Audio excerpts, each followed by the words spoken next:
हमको जब किसी चीज का गैप एरिया पता करना होता है तो हम एक ऑडिट करते हैं। जैसे आप देखते हैं ना, अकाउंट्स की ऑडिट होती है, मार्केटिंग की ऑडिट होती है, सेल्स की ऑडिट होती है, तो वैसे ही हम एक एचआर की ऑडिट करते हैं। और एचआर की ऑडिट में हमको काफ़ी चीज़ें समझ में आ जाती हैं, काफ़ी नई चीज़ें समझ में आती हैं, और काफ़ी चीज़ें ये लगती है कि अगर ये ऑर्गेनाइजेशन में अच्छा हो रहा है तो क्या अच्छा हो रहा है, और कहाँ कहाँ पे गैप है। वहीं से ये चीज़ें निकल के आती है कि कहीं रिक्रूटमेंट में गैप है, कहीं पॉलिसीज़ में गैप है, कहीं लोग सही समय पे स्टैट्यूटरी कॉम्प्लायंसेस नहीं कर रहे हैं, उनकी लीव पॉलिसी तक नहीं बनी हुई है। तो ये जो चीज़ें निकल के आती है एचआर ऑडिट से। जी, तो अगर हम ऑडिट की बात करें तो ऑडिट शब्द ही बड़ा भारी भरकम लगता है। हाँ। तो इससे जुड़ी हुई कॉस्ट भी मुझे लगती है कहीं लाखों में तो नहीं लग जाएगी? नहीं, बिल्कुल सही है आपका कहना, एकदम सही है कि ये लोगों का भ्रम है कि मतलब लाखों में कॉस्ट जाएगी। इनफैक्ट मैं आपको शिक्षक जी का एग्जांपल देता हूं कि हम जो है वो तो कुछ हजारों में ही इस चीज को करते हैं। एक हमने इनिशिएटिव लिया है शिक्षक जी सेवक के नाम से। ये आप कहाँ पे मतलब देखिएगा, ये जो अभी हम लिंक भी आपको प्रोवाइड कर देंगे ताकि आप लोगों तक उसको पहुंचाएं। वहाँ पे एक कॉन्टैक्ट नंबर हम शेयर कर देंगे सो दैट कि लोग उससे जुड़ें और समझें। तो ये जो शिक्षक जी सेवक का इनिशिएटिव है, चैटबॉट है। वाह जी, हमने लोगों के लिए इस चैटबॉट को इंट्रोड्यूस किया है ताकि लोग हमारे उस सेवक जी के लिंक पे आएं और अपनी बेसिक्स को वहां पे समझें। और फ्री ऑफ कॉस्ट अवेलेबल है हमारी वेबसाइट पे, कोई चार्ज नहीं देना है। खाली ये हम चाहते हैं कि लोगों तक ज़्यादातर पहुंचे इस चीज़ों को। और उसके बाद जब हम ऑडिट करते हैं तो स्ट्रक्चर्ड ऑडिट होती है, 3 दिन की ऑडिट होती है, और ये ऑनलाइन ऑडिट होती है।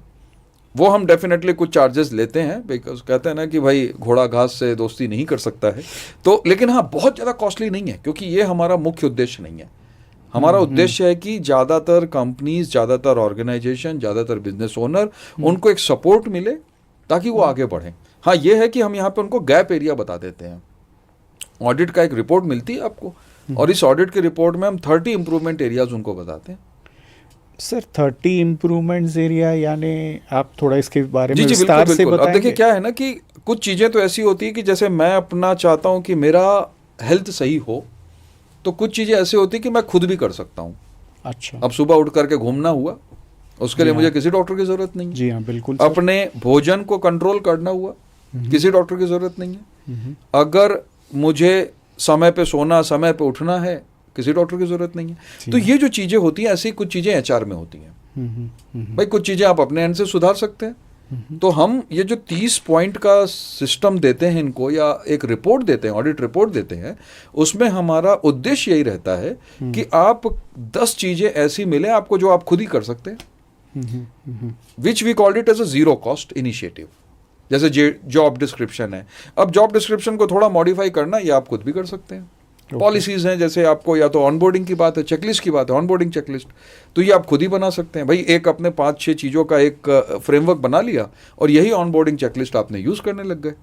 ज़ीरो कॉस्ट है, आप आराम से कर सकते हैं। हाँ, ये आपके पहले 10 पॉइंट्स हो जाते हैं। उसके बाद के 10 पॉइंट्स में हम आपको ऐसा बताते हैं कि जहाँ पे थोड़ा बहुत कॉस्ट डाल करके इसको इम्प्रूव किया जा सकता है।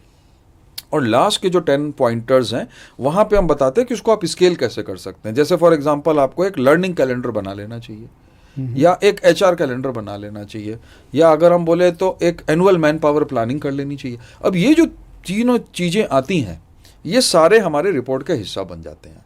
तो अगर कोई भी व्यक्ति जो हमसे ऑडिट करवाता है, उसको ये सारी की सारी चीज़ें हम एक प्रेजेंटेशन के फॉर्म में देते हैं, ताकि वो खुद ब खुद उस चीज़ में जो भी इम्प्रूवमेंट करना चाहता है कर सकता है।